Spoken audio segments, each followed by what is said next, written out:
para hoy día tenemos programada la clase de tumores de encéfalo, ¿ya? Anteriormente yo les dictaba la clase de tumores tanto de la región supratentorial, es decir, encima del tentorio o la tienda del cerebelo, y de la región infratentorial, pero para esta fase me han asignado solamente los tumores de la región supratentorial, ¿ya?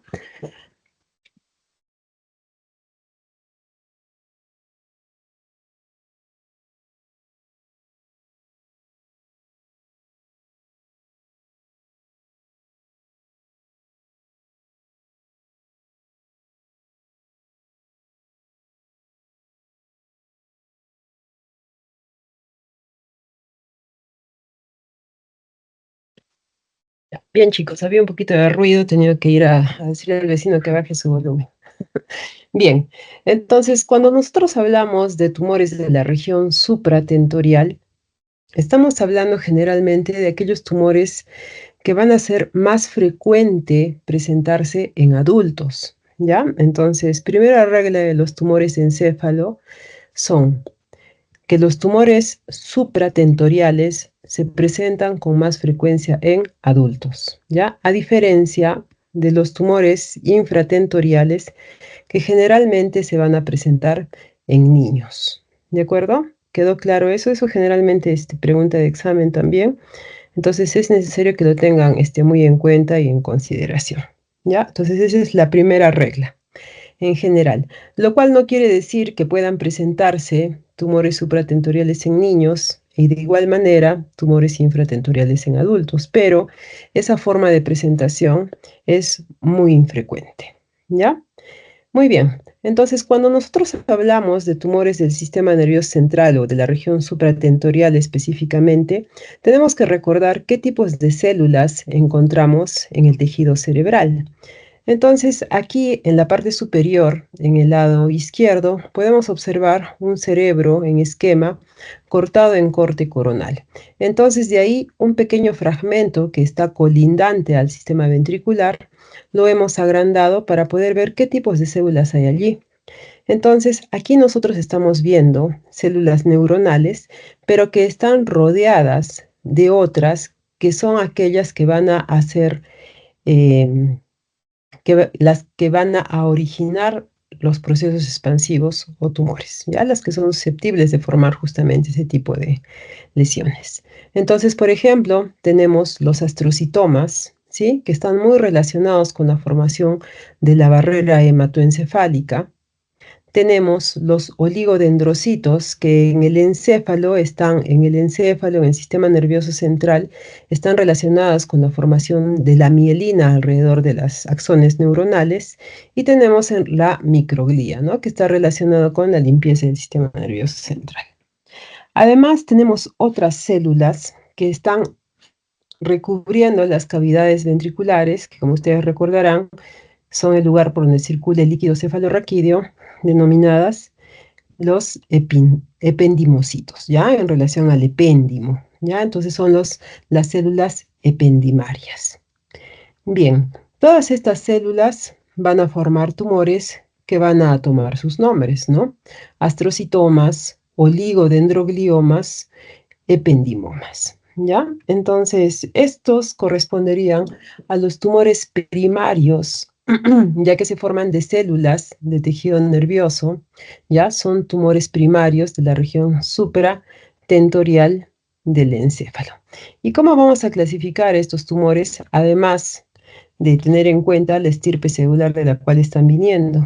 Los vamos a clasificar según la OMS, según su grado de malignidad, ¿ya? Y la OMS clasifica a estos tumores en 4 grados, siendo el grado 1 y 2 los tumores o gliomas de bajo grado, y los grados 3 y 4 los gliomas de alto grado, ¿ya? Entonces la OMS clasifica los tumores primarios del sistema nervioso central provenientes, ¿no?, de estirpes celulares nerviosas en gliomas de bajo y de alto grado. ¿Y en relación a qué va a estar dado esto? En relación al índice de proliferación celular, ¿no? De mitosis, de presencia de anaplasia o incluso de necrosis celular. Bien, entonces describamos rápidamente los gliomas de bajo grado. Los gliomas de bajo grado representan hasta el 20% de todos los gliomas. Son lesiones difusas que no tienen bordes diferenciados y, por ejemplo, en esta imagen de resonancia los vamos a ver como imágenes hipodensas, ¿ya? Como imágenes hipodensas.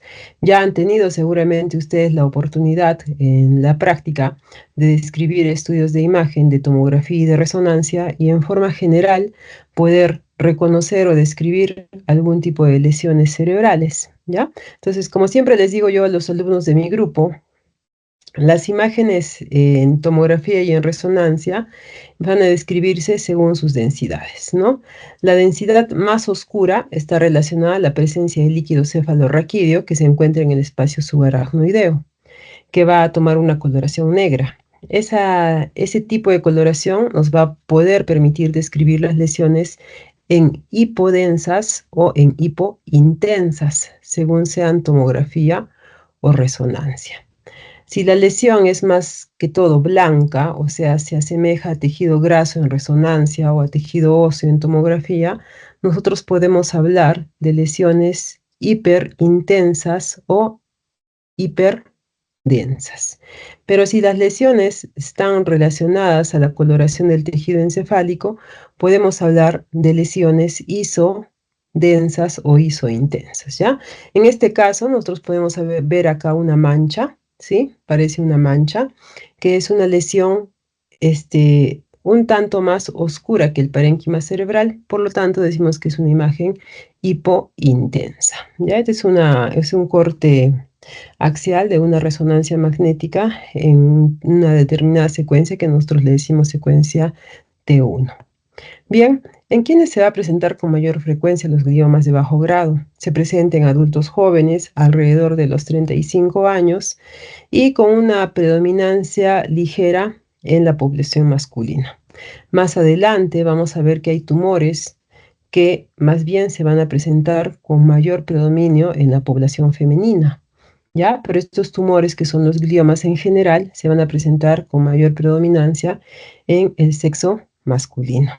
Tienen una esperanza de vida un poco más larga, hasta 10 años, ¿ya? Aunque eso va a depender de otros factores más. ¿Ya? Entonces habíamos hablado entonces que dentro de estos gliomas de bajo grado podríamos encontrar los astrocitomas, los oligodendrogliomas, o también hay tumores que pueden adoptar una característica mixta con ambas estirpes celulares, que serían aquellos conformados tanto de células astrocitarias como de oligodendrogliomas.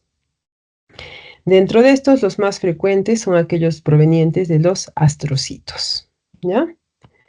Muy bien, como ya había mencionado ahí, el grado 1 y 2 de la clasificación de la OMS corresponden a los gliomas de bajo grado. El cuadro clínico es muy similar en todas las lesiones expansivas de tipo benigno, ¿ya? O maligno, ¿ya? Por ejemplo, si son lesiones de tipo benigno, son lesiones de una progresión o de una evolución muy larga, de larga data, pueden ser años o incluso pueden ser meses o años, a diferencia de aquellos procesos malignos que más bien pueden tratarse de meses o semanas, ¿ya? Y va a depender de dónde se encuentre la lesión, ¿ya? Entonces aquí se describe algunos mecanismos por los cuales se puede dar el cuadro clínico en los diferentes estados tumorales, ¿no? Acá indica, por ejemplo, que por infiltración directa y destrucción de las neuronas van a dar, si el área del cerebro es elocuente o no, cierto tipo de clínica, ¿no? Por ejemplo, un tumor frontal izquierdo que está en la circunvolución frontal inferior probablemente nos va a dar signología de trastornos del lenguaje, ya que como ustedes recordarán, allí se encuentra el área del lenguaje expresivo o el área de Broca, ¿no? En la circunvolución frontal inferior, ¿ya? O también puede ser que el tumor se origine ahí y a medida que va creciendo, ya en forma lenta, obviamente porque son tumores benignos, van a comprimir las estructuras vecinas, ¿ya? Y por ejemplo pueden comprimir el sistema ventricular, ¿no? Y cuando se comprime el sistema ventricular hay obstrucción del pasaje del líquido cefalorraquídeo, lo cual puede conllevar al acúmulo de líquido y eso puede producir también otros signos de hipertensión endocraniana, ¿ya? ¿Qué síntomas y signos? Ustedes, clásicamente hablamos nosotros en las prácticas del síndrome de hipertensión endocraniana, ¿no? En el cual vamos a encontrar que el paciente pues presenta una cefalea de tipo holocraniano, opresivo, muy intenso, asociado a vómitos explosivos o vómitos en proyectil. Y cuando ustedes le realizan el examen de fondo de ojo, el paciente va a tener un edema de papila en el fondo de ojo. A esto se puede asociar pues alteración del estado del nivel de conciencia, ¿no? El paciente puede tornarse somnoliento, soporoso, letárgico o incluso si es que está en una localización frontal elocuente izquierda, por ejemplo, puede presentarse alteraciones de la conducta o del comportamiento, ¿ya? Entonces va a depender dónde se encuentre la lesión para que nosotros podamos encontrar cierta sintomatología o signología en el paciente, ¿no? Por ejemplo, un tumor en la región occipital del lado izquierdo, ¿qué tipo de lesión nos puede dar? ¿O qué tipo de signología nos puede dar? ¿No? Porque el examen viene con casitos clínicos, ¿no? Entonces yo les puedo poner ahí un paciente varón de 30 años que tiene cefalea, ¿no? De un año de evolución, que acude por emergencia presentando además vómitos explosivos, ¿no? Y alteración, por ejemplo, de la visión, ¿no? Y ustedes me dirán, la visión, ¿dónde tiene su área primaria? ¿Cuál es el área visual primaria? ¿Alguien sabe? ¿Alguien 17 recuerda? ¿Ya? ¿Y en dónde se encuentra? en la zona occipital. Muy bien, ¿no? En el lóbulo occipital. Entonces, si yo estoy asociando esto al lóbulo occipital, entonces yo inmediatamente tendré que dibujar mi vía visual y ver qué tipo de lesión visual puede tener el paciente para ver realmente si esa lesión es en el lóbulo occipital. ¿Y qué tipo de lesiones dan las lesiones en el lóbulo occipital izquierdo, por ejemplo? ¿Alguien sabe? Estamos hablando de las hemianopsias, ¿ya? Las hemianopsias homónimas contralaterales son características de lesiones del lóbulo occipital. ¿De acuerdo? Entonces yo puedo poner ahí mi casito clínico y lo completo, ¿no? Digo, paciente de tantos años que cuide por emergencia, presentando cefalea, vómitos y además en el examen físico se le encuentra una hemianopsia homónima del lado derecho. Y ahí les pongo cuáles son los posibles diagnósticos, ¿no? Entonces ustedes, como han estado en la clase, y han repasado, entonces pondrán pues que se trata de un glioma de bajo grado que se encuentra en el lóbulo occipital del lado derecho, ¿no? ¿Ya? ¿Han entendido esa parte? Ya. Sí, doctora. Sí, doctora. Ya, perfecto. Entonces, hay zonas también del cerebro que son más excitables que otras zonas. Por ejemplo, un tumor en el lóbulo temporal es fácil que desencadene un estado de convulsión, ¿ya? Entonces, pacientes a veces vienen con tumores en el lóbulo temporal y además vienen con trastornos de la audición y también vienen con sus episodios de crisis convulsivas, ¿no? Entonces, ustedes en relación a los síntomas o signos que tenga el paciente tienen ya más o menos que topografiar dónde puede estar la lesión, ¿ya? Además, aparte de que tienen una evolución de larga data, la evolución de la enfermedad tiende a ser progresiva, es decir, que los síntomas se van a tornar cada vez más intensos y van a ser más marcados cada vez, ¿ya? Bien, en tomografía, por ejemplo, ya les dije, ya la primera imagen que vimos, en tomografía vamos a observar lesiones hipodensas, al igual que en resonancia magnética, solamente cambia el nombre como lesiones hipointensas.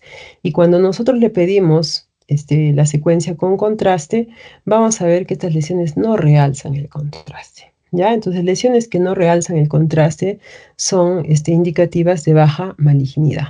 ¿Por qué? Porque cuando capta contraste una lesión, quiere decir que es una lesión demasiado vascularizada, muy irrigada, por lo tanto consume bastante flujo sanguíneo porque tiene una alta posibilidad de proliferación celular.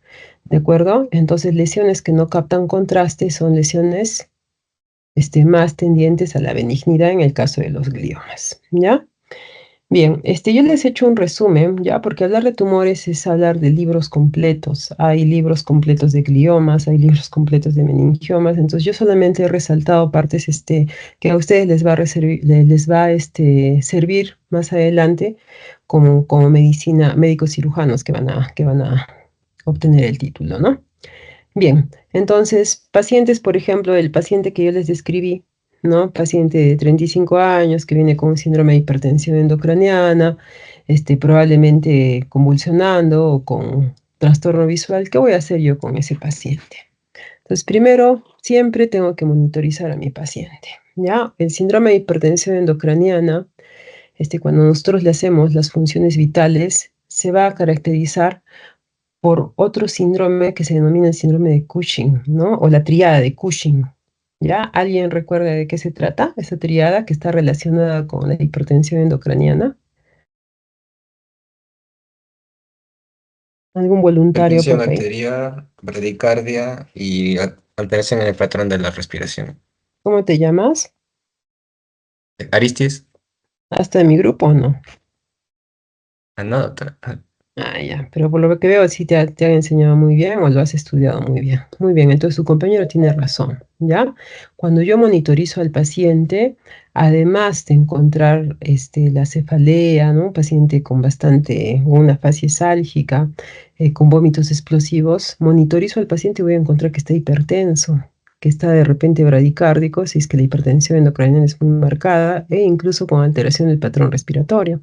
Entonces, inmediatamente yo pues tendré que tener un acceso venoso para tratar de aplicar medidas o medicación para disminuir esa presión intracraneana, ¿no? Pero antes de eso tengo que colocar al paciente en una camilla, elevarle la cabecera a 30, 45 grados, ¿ya? Porque solamente esa maniobra de elevar la cabecera a 30, 45 grados, va a hacer que disminuya la presión intracraneana, ya que estamos mejorando el retorno venoso de todo el contenido sanguíneo venoso de la cabeza hacia el corazón, ¿ya?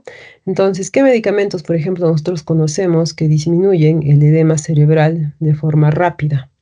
Tenemos soluciones osmolares como el manitol o las soluciones hipertónicas al 3, al 5 o al 7,5%, ¿ya? Que esas las podemos preparar en el hospital. O, por ejemplo, tenemos otros medicamentos, pero que van a actuar un poquito más lento, como los corticoides. Generalmente usamos la dexametasona en pacientes adultos en una dosis de ataque de 10 miligramos por dosis. Después podemos dejar una dosis de mantenimiento de 8 miligramos cada 8 y después ya ir disminuyéndole progresivamente las dosis hasta que el paciente mejore su sintomatología. Ya podemos utilizar también tratamiento anticonvulsivante y siempre estos pacientes tienen que estar bien monitorizados, ya porque en cualquier momento se pueden descompensar.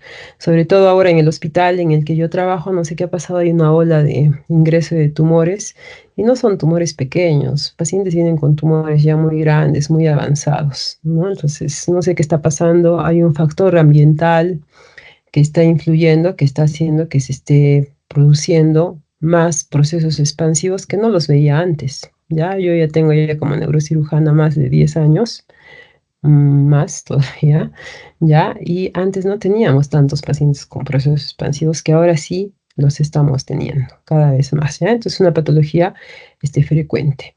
¿Y qué le voy a pedir al paciente? ¿No? Al paciente, ustedes son internos, el paciente ingresa por emergencia, le hacen todas las medidas generales, le administran todo el tratamiento. ¿Y qué van a hacer con el paciente? ¿Qué estudio de imagen le van a pedir? ¿A quién se le ocurre algo?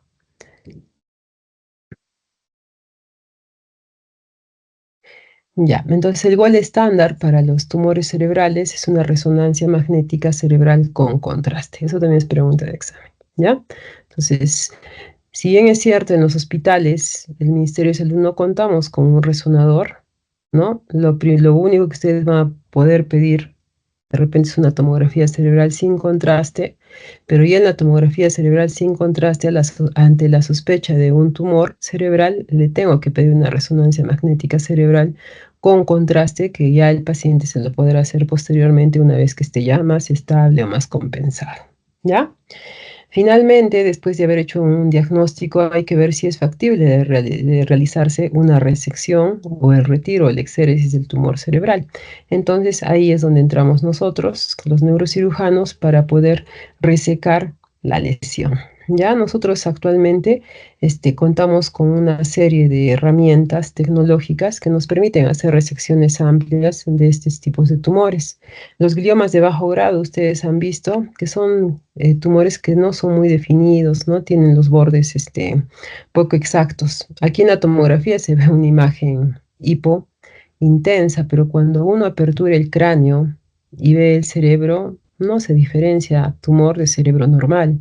Entonces, muchas veces usamos sustancias de contraste como la fluoresceína, por ejemplo, que la podemos inyectar al paciente y eso con algunos filtros de los microscopios pueden dar otro color y permitirnos hacer la resección, ¿ya? Pero cuando no hay bordes definidos y el tumor está en una zona elocuente, se nos dificulta. Entonces, en esos casos, acudimos al mapeo cortical, ¿ya? Que incluso nos permite hacer cirugía con paciente despierto y estimulamos áreas elocuentes con el fin de no dañarlas y como que delimitamos el tumor para solamente sacar el tumor sin hacer daño o causarle alguna secuela al paciente, ¿no? Obviamente, si son zonas elocuentes, tratamos de no tocar esas zonas y podría quedar por ahí un poco de tumoración que ya más adelante tendría que recibir un tratamiento coadyuvante que sería radioterapia o quimioterapia, ¿ya? Pero sí hay herramientas que en la actualidad nos permiten hacer con más precisión las exéresis. Incluso también se puede usar la neuronavegación, en la cual se introduce un software al neuronavegador y el neuronavegador nos delimita a través de un puntero, como un lápiz, nos delimita toda la zona que debemos resecar. O sea, nosotros estamos señalando en el cerebro del paciente con un puntero especial y en la resonancia, en la pantalla, ¿no? Por ejemplo, en esta foto, ahí nos aparece el puntero de donde estamos señalando en el paciente y de esa forma podemos retirar el tumor en forma segura. Si bien es cierto, esta tecnología la tenemos en nuestro medio, es un tanto costosa, entonces va a depender también del si el paciente puede adquirir o no, porque muchas veces no lo puede adquirir el Seguro Integral de Salud o incluso en la Seguridad Social a veces, ¿no? Bien, el otro tipo de tumores de bajo grado son los oligodendrogliomas, ya estos son un tanto menos frecuentes, los otros eran de población un tanto más joven, adulta, estos son un poquito ya mayores, ¿no? Entre 50 y 70 años, también más frecuente en varones. Generalmente son bien corticales y se van a presentar con crisis epilépticas, ¿ya? Pueden ser mixtos. Aquí tenemos, por ejemplo, una imagen en resonancia magnética. Esta es otra secuencia en T2, por ejemplo. Aquí hay una inversión en la cual el líquido cefalorraquídeo se está viendo de color blanco, ¿ya? Porque en la secuencia T1 veíamos el líquido cefalorraquídeo de color oscuro, ¿no?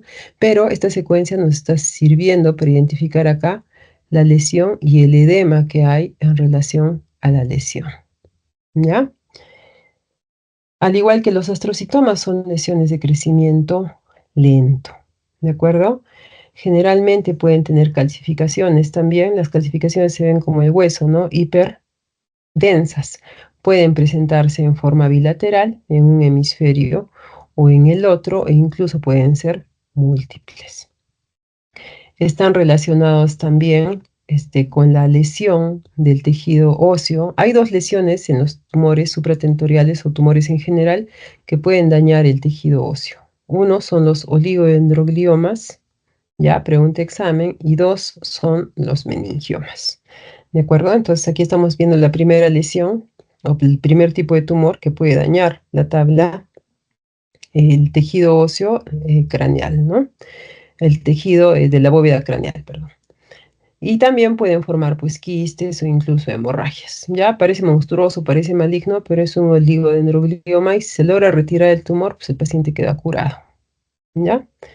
Bien, la otra contraparte son los gliomas de alto grado. Los gliomas de alto grado, según la clasificación de la OMS, son grado 3 y grado 4, en los cuales ya vamos a encontrar mayor actividad mitótica con anaplasia e incluso en el grado 4 ya con zonas de necrosis. Felizmente son un tanto menos frecuente menos frecuentes, ¿ya? Y dentro de ellos vamos a tener principalmente a dos, el astrocitoma anaplásico y el glioblastoma multiforme, ¿ya? Se van a originar generalmente en los hemisferios cerebrales, ya sea a nivel frontal o a nivel occipital. No tienen bordes netos, ¿ya? No tienen bordes netos, pero son muy infiltrativos, ¿ya? Son muy infiltrativos.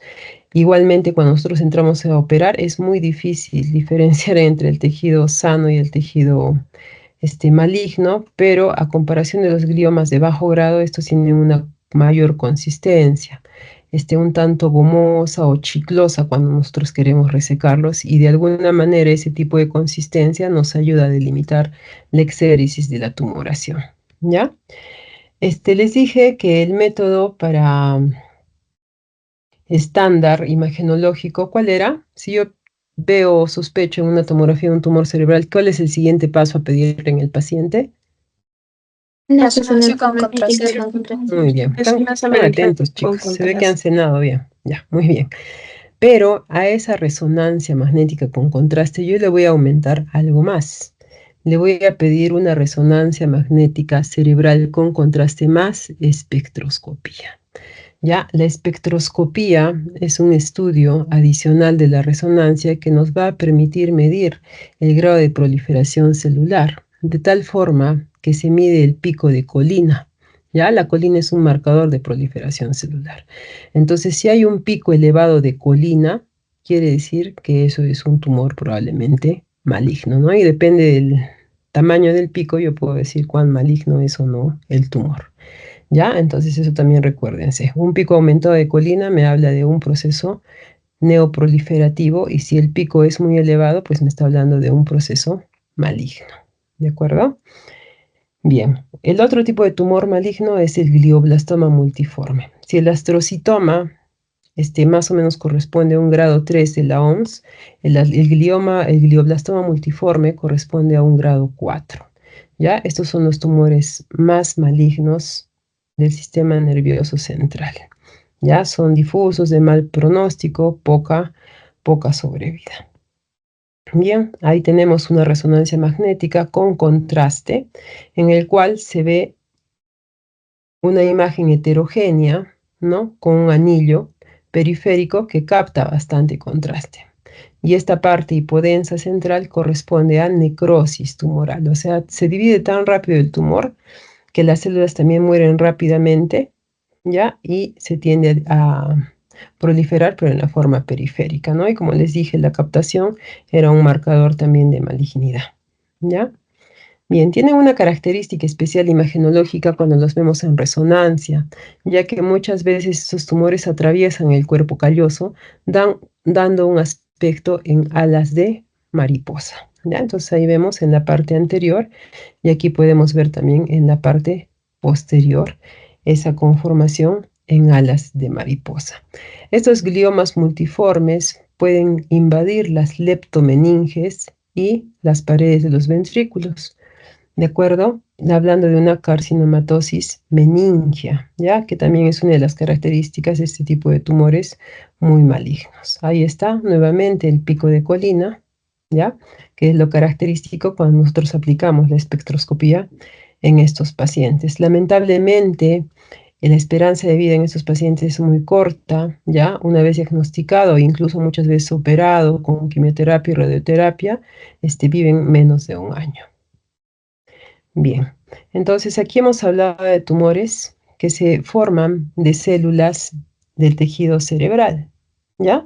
Pero ahora vamos a hablar de otro tipo de tumores que también son primarios, pero se van a formar en las envolturas del tejido cerebral. ¿Cómo se llaman las envolturas del encéfalo, jóvenes? Y del sistema nervioso en general, porque en la columna también hay ese tipo de tejido. ¿Cómo se llaman? Meninges. Muy Vía bien. madre, La aracnoides. madre gracias. Ahí está, perfecto. Muy bien, chicos, están atentos. Muy bien. Entonces tenemos las paquimeninges y las leptomeninges, ¿no? De las paquimeninges tenemos a la dura madre, y de las leptomeninges tenemos a la aracnoides y a la pía madre. Entonces nosotros podemos ver aquí cuáles son las capas. Por ejemplo, yo como cirujana con mi bisturí, ¿sí? ¿Qué es lo que primero voy a tocar cuando hago una incisión. Primero tocaré la piel, luego viene el tejido celular subcutáneo. Debajo del tejido celular subcutáneo hay una aponeurosis epicraneal que viene desde el músculo en la región frontal hasta la región occipital, ¿no? Porque hay un músculo occipito frontal que está rodeado de su fascia. A esa fascia se le llama aponeurosis epicraneal o galea. Y una vez que yo aperturo esas tres capas, por debajo voy a encontrar ya el plano óseo, pero cubierto de su envoltura que se llama el periósteo. Ya a veces les pregunto eso en práctica, ya para que puedan reconocer cuáles son las capas que nosotros atravesamos. Y luego tenemos el tejido óseo o cráneo propiamente con sus dos tablas, la tabla externa, la tabla interna, y en el centro tenemos el diploe, por donde van a ir todos los tractos venosos del cráneo. Debajo de todo esto recién vamos a encontrar las paquimeninges, la dura madre con su capa adherida al periósteo y la dura madre adherida a la aracnoides, ¿ya? Por eso decimos que tiene dos capas. Y entre esas dos capas, la formación de los senos venosos, ¿no? Que ustedes conocerán, el seno venoso sagital superior, inferior, sigmoideo, transverso, los petrosos, etcétera, ya que van a estar formados entre las capas de la dura madre. Entonces, en estas meninges, ¿ya? Vamos a encontrar justamente estos tumores llamados meningiomas. Entonces, habíamos dicho que los gliomas eran más frecuentes en ¿quiénes? ¿Hombres o Varones. mujeres? En los varones. Estos tumores, como los meningiomas, son más frecuentes en las mujeres, ¿ya? Pero en mujeres más o menos jóvenes, entre los 40 a 50 años, ¿ya? Lo cual no quiere decir que en los hombres no se presente, se presenta, pero la mala suerte es que en las mujeres, según el grado del meningioma, generalmente son benignos, pero cuando se presenta en varones, generalmente tienden a ser malignos, ¿ya? Entonces, en realidad los meningiomas en su mayor porcentaje, el 92%, tienden a ser benigno. Solamente un 8% puede ser maligno. Y como ustedes pueden ver acá en el esquema del lado derecho, todos casi están en relación a qué? A la convexidad del cerebro, ¿no? Que es donde se encuentran las meninges, ¿ya? O a la parte medial, que es donde se encuentra, ¿qué es lo que divide ambos hemisferios cerebrales? La voz cerebral. Calloso. La hoz, muy bien, el cuerpo calloso, sí, pero hablando de meninges, ¿qué es lo que divide ambos hemisferios cerebrales? La hoz del cerebro, ¿no? Que va a ocupar la fisura interhemisférica. Entonces, allí es donde justamente se van a formar los meningiomas, ¿ya? Que pueden ser aquí de la convexidad o de la hoz del cerebro, u otros ya que son un poquito más complejos que se pueden formar en la base del cráneo, en la base del cráneo anterior o en la fosa media, ¿ya? Aquellos que ya son los esfenoidales, ¿de acuerdo? Bien, los más frecuentes, los parasagitales, es decir, aquellos que están adyacente a la hoz del cerebro, ¿ya? Porque la hoz de alguna forma divide al hemisferio cerebeloso en el plano sagital, ¿no? Por eso se llaman meningiomas parasagitales.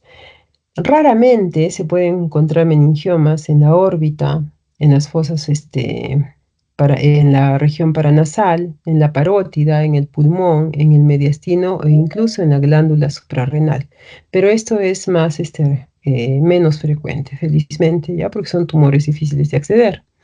En los niños también se puede presentar, pero muy infrecuentemente, solamente hasta el 4% de los casos. Yo en todo lo que llevo de neurocirujano he operado, a ver, unos 5 o 6 niños con meningioma, o sea, es muy infrecuente, ¿ya? Sin embargo, en adultos hemos operado, ya no ni me acuerdo cuántos hemos operado, ya, meningiomas supratentoriales en adultos. Hay una enfermedad que es la neurofibromatosis tipo 2. ¿Alguien recuerda qué nombre tiene esta enfermedad? La enfermedad de Von. ¿Alguien recuerda? Muy bien, muy bien. ¿Cómo te llamas, doctorita? Mariana. No estás en mi grupo, ¿no? Si no te hubiera puesto un punto más ya en tu práctica. No, doctor. Muy bien. Entonces, esta enfermedad de von Recklinghausen, perdón, de la neurofibromatosis tipo 2, está asociada a la presentación de meningiomas, ¿ya? Hasta un 50% de los casos y hasta un 30% de los casos con meningiomas múltiples. Ya es la enfermedad de las manchas de café con leche, ¿ya? Entonces, estos pacientitos, cuando le hacemos sus tomografías, sus resonancias, están asociados con este tipo de lesiones. Además, también están asociados con otro tipo de tumores en el ángulo pontocerebeloso, que ustedes seguramente van a hacer la clase, creo, con el doctor Romero, que son los schwannomas, ¿ya? Pero hablando de meningiomas, estamos mencionando a este tipo de pacientes, ¿ya?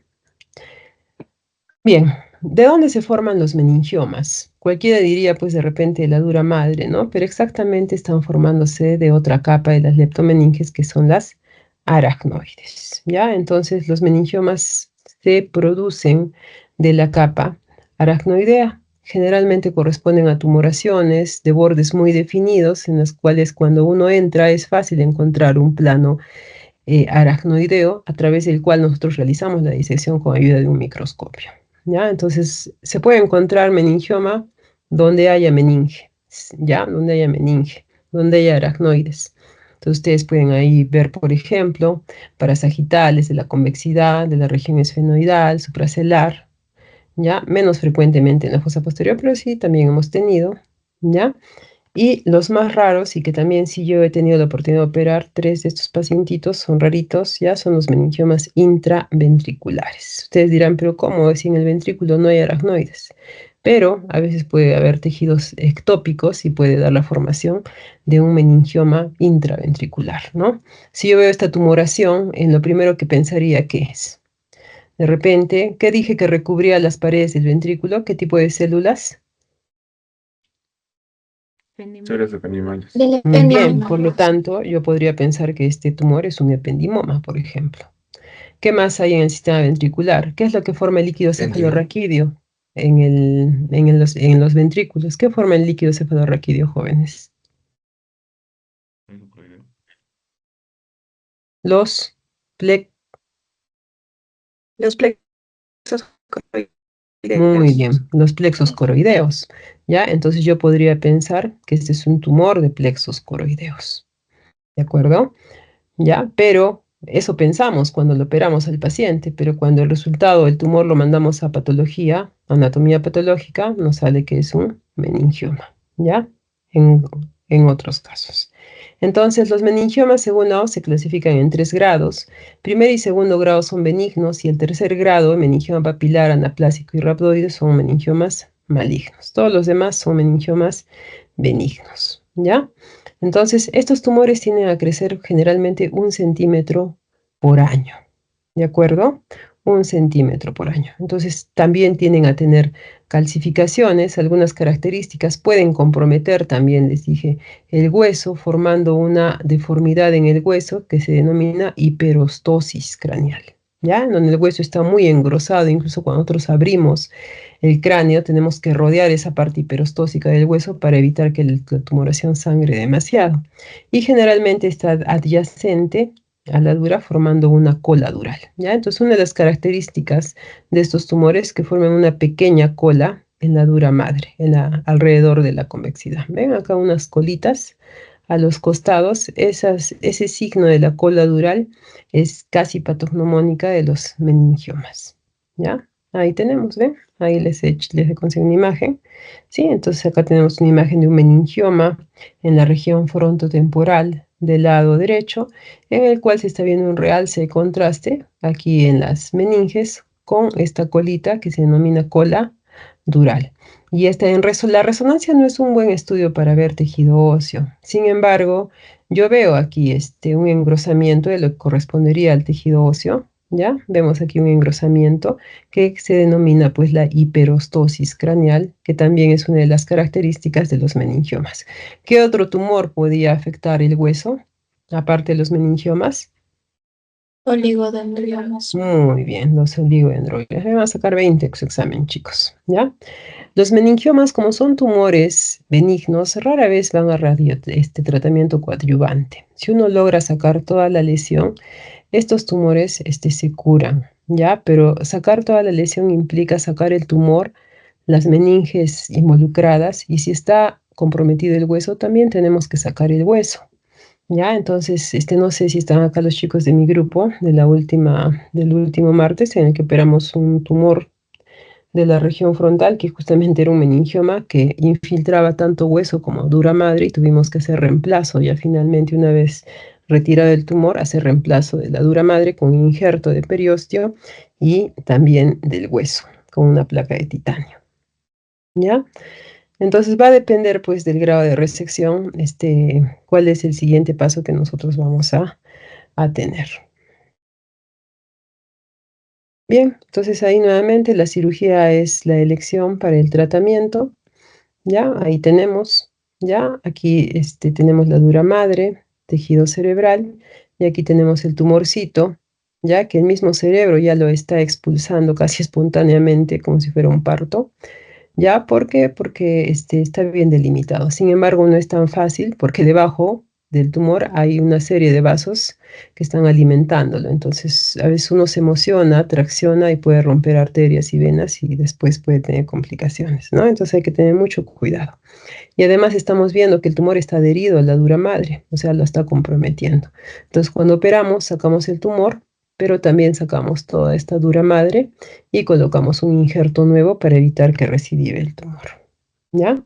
De igual manera, sacamos el hueso que está hiperostósico.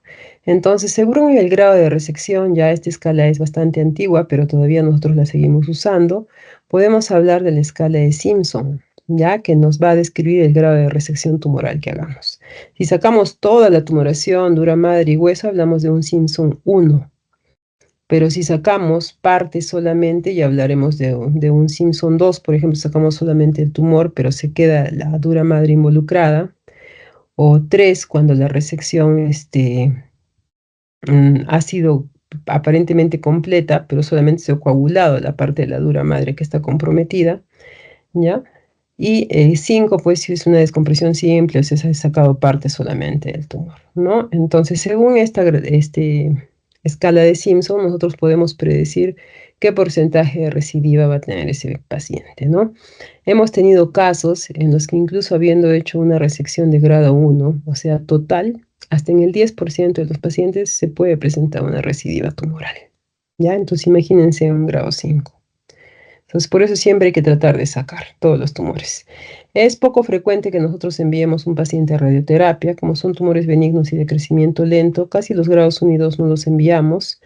Los grado 3 sí, porque son grados malignos, aún haciendo una resección total, siempre los mandamos a tratamiento coadyuvante. ¿Ya? Entonces, les he dado la presentación más o menos en orden de frecuencia de presentación de los tumores, los más frecuentes, los gliomas, luego siguen los meningiomas y después vienen las metástasis cerebrales, ¿ya? Las metástasis cerebrales no son tumores primarios, pues, ¿no es cierto? Del tejido cerebral o de las meninges. Las metástasis son tumores que se forman en estirpes celulares en otros sistemas y que viajan, ¿no? Por vía hematógena hacia el tejido cerebral. Dentro de estos, vamos a ver que sí son muy frecuentes, ¿ya? Bueno, ahí por coincidencia apareció una lesión en la zona infratentorial, que no es mi tema, pero vamos a encontrar otros tantos en la región supratentorial y es importante que ustedes los conozcan, ¿ya? El 50% de tumores cerebrales, o sea, casi la mitad, tal vez un poquito menos, pueden ser de origen metastásico. Y cuando hay metástasis en el cerebro, ¿de qué órganos vienen generalmente? Pueden venir del pulmón, o de la mama, o de la piel, ¿no? En relación al melanoma, ¿ya? Cuando nosotros diagnosticamos melanoma, casi siempre vamos a encontrar metástasis cerebrales. ¿Por qué? Porque estos tienen una alta predilección por el sistema nervioso central, ¿ya? Entonces ahí tienen un esquema más o menos de cómo es que se distribuyen según los sistemas las metástasis cerebrales. ¿En qué parte del cerebro se pueden localizar con mayor frecuencia? Se localizan en la región temporoparietal, ¿ya? Dada la vascularización de la arteria cerebral media. ¿De acuerdo? Entonces tienden a viajar a través de la vía hematógena y llegan a través de la arteria cerebral media, que es una de las de mayor calibre y de mayor extensión a nivel de la convexidad y se llegan a localizar en esas zonas. ¿Ya? Entonces el 80-85% van a ser de las metástasis, van a ser supra o infratentoriales. Supratentoriales. ¿Ya? La minoría son infratentoriales. La mayoría de metástasis son supratentoriales. ¿De acuerdo? No voy a hablar mucho de la fosa posterior porque eso va a hablar seguramente el doctor Romero.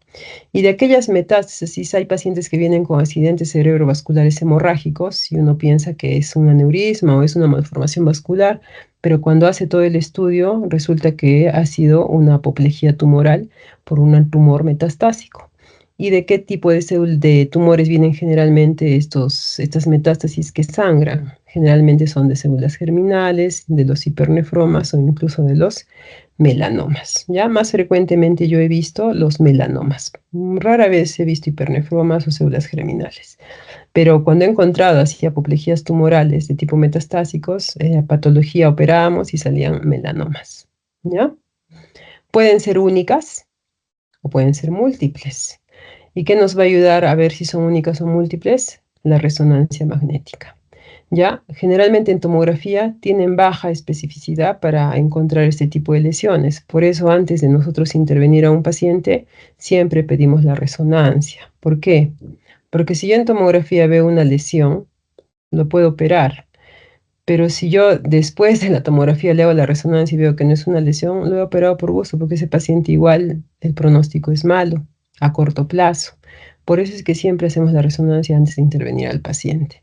Porque si el paciente tiene más de 2 lesiones, el paciente ya no se puede operar. ¿Por qué? Porque indica que el estadio de la enfermedad ya está muy avanzado. Pero si el paciente en la resonancia tiene solo una lesión, yo todavía le puedo dar una esperanza de vida y calidad de vida a ese paciente operándolo. Entonces lo opero. ¿Ya? Entonces, generalmente lesiones múltiples, ¿quiénes dan? Los melanomas, si hemos dicho que les gusta el cerebro, son como zombies. ¿Ya? Los pulmones, la mama y el colon, en ese orden. ¿Ya? Cuando vemos lesiones múltiples. Lesiones únicas, bueno, ahí dice a nivel renal. En la fisiopatología tenemos varias formas, ¿ya? Puede ser venosa o arterial. La arterial por diseminación hematógena, ¿de acuerdo? Y de tipo venoso a través de los plexos venosos de Batson, que son los plexos de drenaje de la columna, ¿no? Pacientes, por ejemplo, que tienen cáncer de próstata, puede viajar estos a través de la columna y de la columna extenderse hacia el encéfalo. ¿Ya? La clínica va a ser muy variada, al igual que en los tumores benignos, solo que tiende a ser un poquito más acelerada, ¿no? Con un periodo de evolución más corto. A ver, acá algo me pasé. Ahí te voy a explicar lo del edema, ¿ya? Entonces, generalmente aquí tenemos, ¿no? La cefalea del paciente va con fibrón, síndrome de hipertensión endocraniana. Dependiendo de dónde esté, por ejemplo, si es un tumor frontal o es una metástasis frontal, pues va a dar trastorno de la personalidad. Donde se controla la impulsividad, donde se controla la personalidad del paciente, en la región prefrontal. Entonces, si el tumor está en la región prefrontal, pues el paciente va a tener alteraciones, ¿ya? Del comportamiento. Entonces, va a depender del área, ¿no? Si el paciente empieza con adormecimiento en el hemicuerpo derecho, ¿dónde está el tumor, chicos? ¿Mm? Si le adormece la cara, el brazo y la pierna derecha, ¿dónde está el tumor? ¿En qué En lóbulo? la izquierda. Lóbulo Muy bien, izquierdo. en el lado Recital izquierdo. izquierda. ¿En qué lóbulo? ¿Dónde está el área sensitiva Frontal primaria? principal. Muy bien, en el lóbulo parietal, ya en el lóbulo parietal, en la circunvolución postcentral, que es el área somatosensitiva primaria 1, 2 y 3 de Brodmann, ahí encontramos la sensibilidad. Entonces yo digo, el tumor está en el lóbulo parietal, izquierdo, ¿no? Porque la sensibilidad está alterada en el lado derecho o al revés, ¿de acuerdo? Entonces, igual, ¿no? Si viene un paciente con déficit motor, facio brachiocural derecho, asimétrico, ¿dónde está la lesión? Y encima viene con izquierdo, digamos, ya encima viene con afasia, ¿no? Entonces, ¿dónde está el área motora? ¿Dónde está el control del movimiento? Giro precentral. Muy bien, el gyrus o circunvolución precentral, ¿de acuerdo? En el lóbulo frontal, ¿sí? Ya está. Muy bien, entonces hay una serie de síntomas que puede tener el paciente según la localización de la tumoración. Ahí tenemos algunas lesiones, estas son tomografías ya un poquito antiguas, Ya tenemos ahí lesiones, pero lo que es importante en las metástasis cuando ustedes observen una tomografía es que la lesión a veces puede ser muy pequeña, puede ser de 1 centímetro de diámetro, pero el edema que hay alrededor es desproporcionado con la lesión. Y esa es una de las características típicas de una metástasis cerebral. ¿Ya? Si bien es cierto, los meningiomas pueden dar un edema perilesional, el edema generalmente es proporcional al tamaño de la lesión. Esto no ocurre en las metástasis. ¿Ya? Las metástasis tienen un edema cerebral desproporcionado y además se encuentran siempre en zonas de la región córtico-subcortical, que es donde hay terminaciones arteriales y justamente ahí llega la celulita metastásica y empieza a proliferar.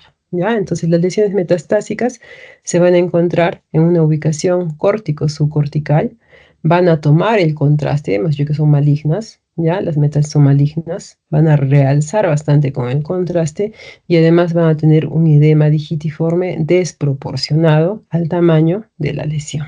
¿Ya?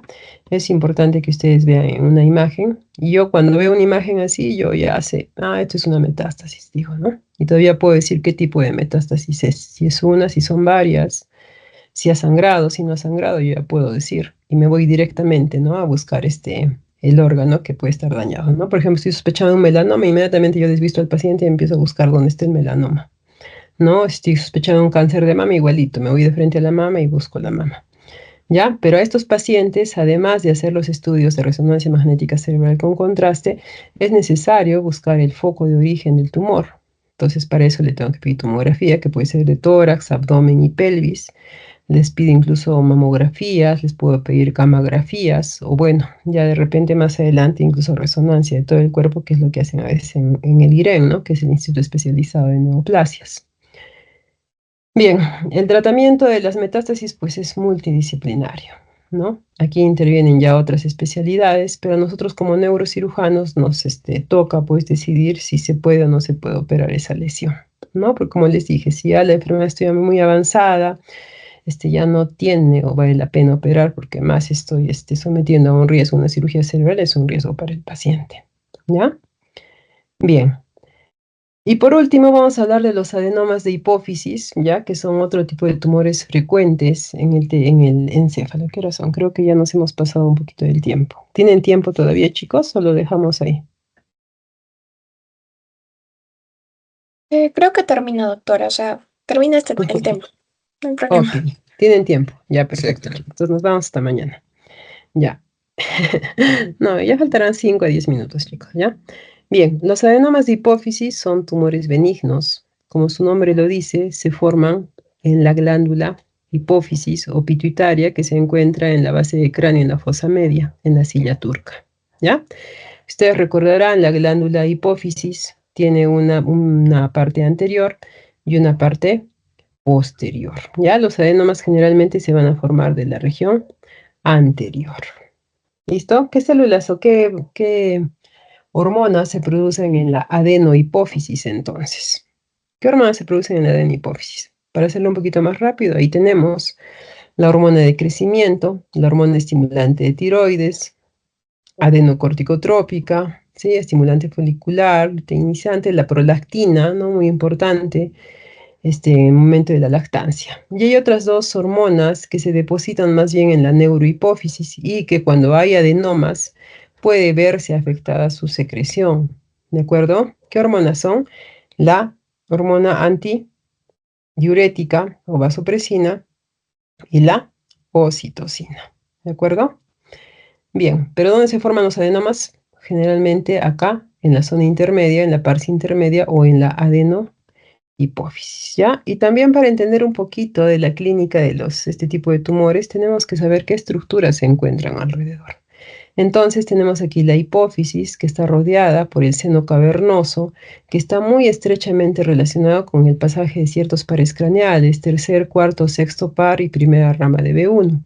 Y hacia la parte superior podemos ver que se encuentra acá el quiasma óptico. ¿Qué es el quiasma óptico, chicos? Es parte de la vía visual, ¿verdad? Por lo tanto, si crece acá una tumoración, va a comprimir esta estructura nerviosa y va a dar un defecto en la vía visual. ¿Qué tipo de defecto da? Hemianopsia Hemianopsia bitemporal. bilateral. Muy bien. Entonces, si las lesiones occipitales daban hemianopsias homónimas contralaterales, los adenomas de hipófisis van a dar hemianopsias heterónimas, más bien. ¿Ya? Heterónimas quiere decir que pueden ser nasales o temporales. En este caso, como toma las fibras de la parte media, van a ser lesiones bitemporales. ¿Ya? Entonces, eso es característico. El paciente empieza a ver como en los caballos que les ponen cuando los caballos de carrera les ponen a los costados, ya, han visto, ¿no? ¿Han visto carrera de caballos o ya muy antiguo? Ya no creo que hayan visto. Bueno, de tal forma que el caballo solamente puede mirar hacia adelante sin mirar a los costados. Ya ese tipo de visión tienen los pacientes cuando nosotros les realizamos la campimetría. De acuerdo. Muy bien. Entonces, ¿qué va a originar un crecimiento de esta glándula? Compresión del quiasma óptico, compresión de pares craneales que se encuentran aquí. ¿Cuáles les dije? Tercero, cuarto, sexto, primera rama de B1. Entonces, el paciente puede venir con una oftalmoparesia o con una oftalmoplegia. Tercer par, nervio motor ocular común, ¿sí? Inerva los músculos extrínsecos del ojo. Sexto par, inerva el recto lateral. Cuarto par, inerva el músculo oblicuo superior.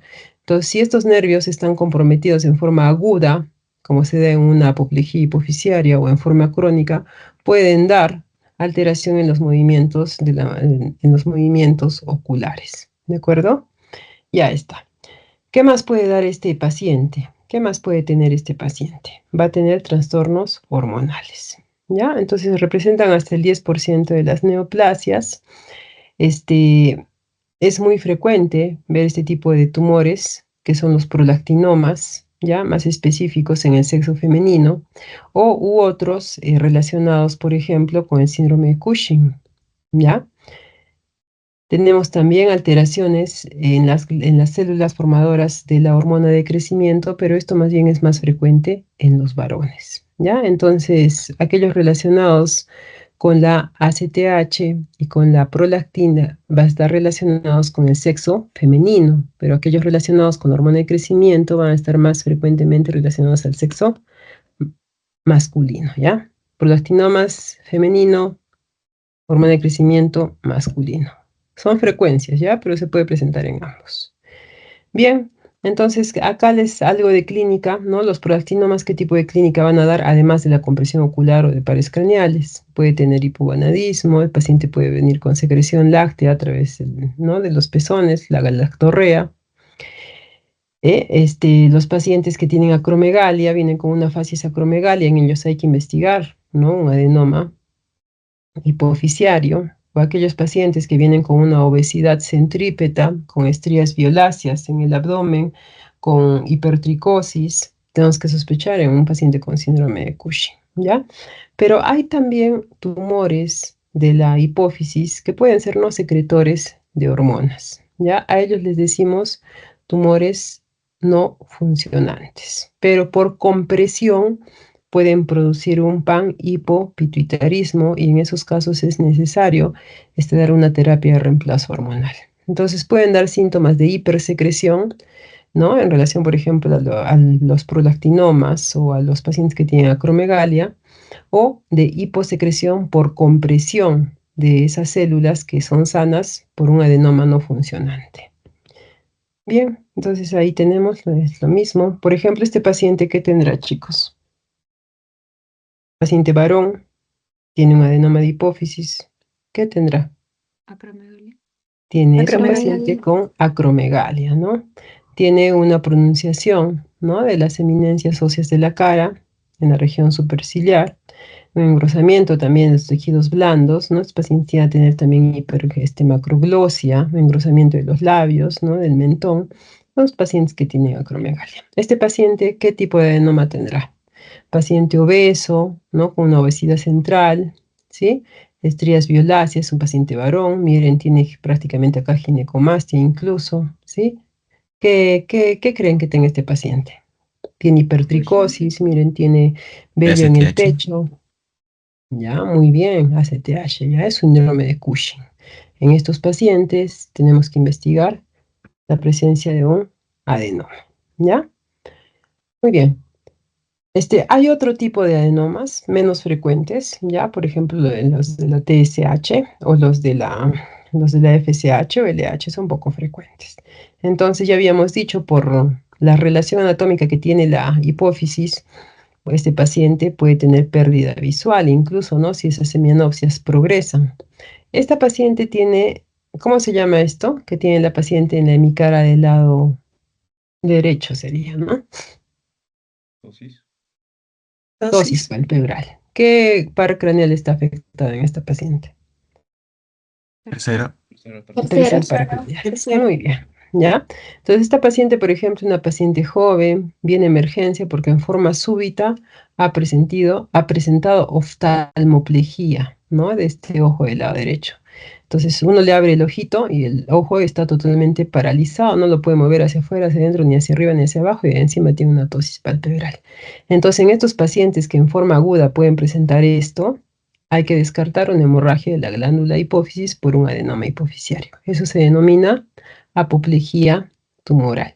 Y si esto se asocia a una cefalea súbita y se asocia a trastornos hormonales, nosotros tenemos el diagnóstico de un adenoma de hipófisis, ¿ya? Muchas veces estos adenomas pueden crecer hacia la parte superior y comprimir el hipotálamo. Y en ese caso el paciente no solamente va a venir con cefalea o una oftalmoplegia, puede venir con alteración del sueño, o sea, totalmente dormido. El paciente puede venir con hipersomnia y ya no despierta. O puede venir con trastornos de conducta. Ya hay pacientes psiquiátricos que hemos tenido que les han hecho su resonancia y tenían un tremendo adenoma. Se opera el adenoma y el paciente se cura. ¿Ya? Entonces, no tenía una enfermedad psiquiátrica de fondo en sí, sino que era el adenoma que estaba comprimiendo el hipotálamo. Pacientes con trastorno alimentario también pueden tener un adenoma de hipófisis o emociones, ¿no? Por el sistema límbico que también está relacionado. Entonces, para el diagnóstico hacemos una campimetría. El examen clínico ya les he enseñado. Yo veo la facies del paciente, le hago un examen físico general, ya puedo presumir qué puede tener el paciente, ¿no? A eso le sumo la campimetría, le hago una evaluación con el endocrinólogo para ver cómo están sus hormonas y finalmente pues le pido una resonancia magnética cerebral o de silla turca o hipofisiaria, ¿ya? Bien, el tratamiento. Antes nosotros abordábamos con microscopio, ¿ya? Entramos a través del cráneo en la región terional, frontotemporal, ¿de acuerdo? Y llegamos a la silla turca y con el microscopio podíamos retirar el adenoma. Técnicas recientes nos ayudaron a que con el microscopio podamos entrar a través de la nariz, llegar al seno esfenoidal y retirar el adenoma. Ahora lo que hacemos es usar una cámara, ¿ya? Que es el endoscopio. Así como se usan las cámaras laparoscópicas en la cirugía general de abdomen de vesícula, nosotros también podemos usar la endoscopía cerebral. Introducimos una cámara a través de las fosas nasales, llegamos hasta el seno esfenoidal, sacamos la pared anterior de la silla turca y realizamos la exéresis del adenoma hipofisiario. ¿Ya? Entonces es lo que se hace actualmente cuando retiramos este tipo de tumores. Cuando los superamos, hablamos de macro y microadenomas. Cuando miden más de 1 centímetro, ya son propensos a comprimir la vía visual, entonces se opera. Pero cuando miden menos de 10 centímetros, de 1 centímetro o 10 milímetros, no los operamos, salvo que se traten de tumores funcionantes, como adenomas de ACTH o de hormona de crecimiento, ¿ya? En esos casos sí los operamos. Hay un tipo de adenoma que no se opera de primera intención porque son sensibles al tratamiento médico, como la bromocriptina, ¿ya? Que son los prolactinomas, ¿ya? Entonces los prolactinomas no se plantea un tratamiento quirúrgico de primera elección, sino que se envía al endocrinólogo para que le dé un tratamiento médico, ¿ya? Y con eso, chicos, hemos terminado la presentación. Era cortito. Entonces, he tratado de darle los puntos más resaltantes, lo que ustedes tienen que saber cuando nosotros sospechamos de un tumor supratentorial. Ya saben cuáles son los más frecuentes, más o menos cuáles son las características imagenológicas que tienen ustedes que ver cuando evalúen a sus pacientes, ¿ya? ¿Hay alguna pregunta, jóvenes? ¿O todo está claro? Doctor, una consulta. Y dime. ¿Se puede diferenciar entre un tumor primario y secundario solo con la clínica? ¿O es siempre con la histología o con la imagen? Mm, primario con secundario. A ver, cuando hablas secundario estamos hablando de metástasis, ¿verdad? Sí, doctor. Ya, sí se puede. Si es con clínica, una buena anamnesis, ya hay una narración cronológica de la aparición de los síntomas puede ayudar.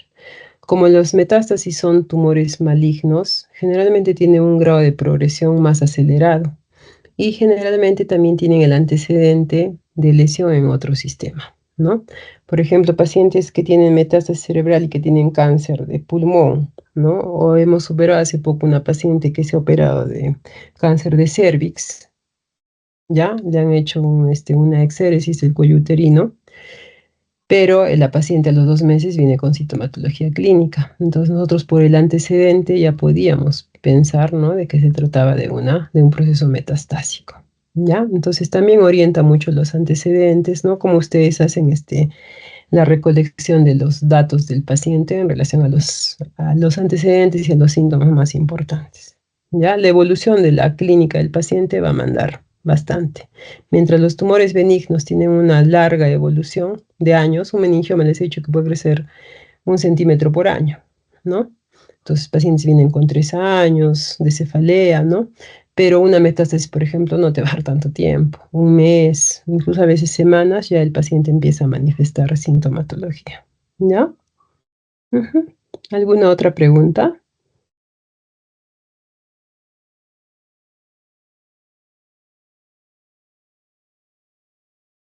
¿Ya no hay más preguntas?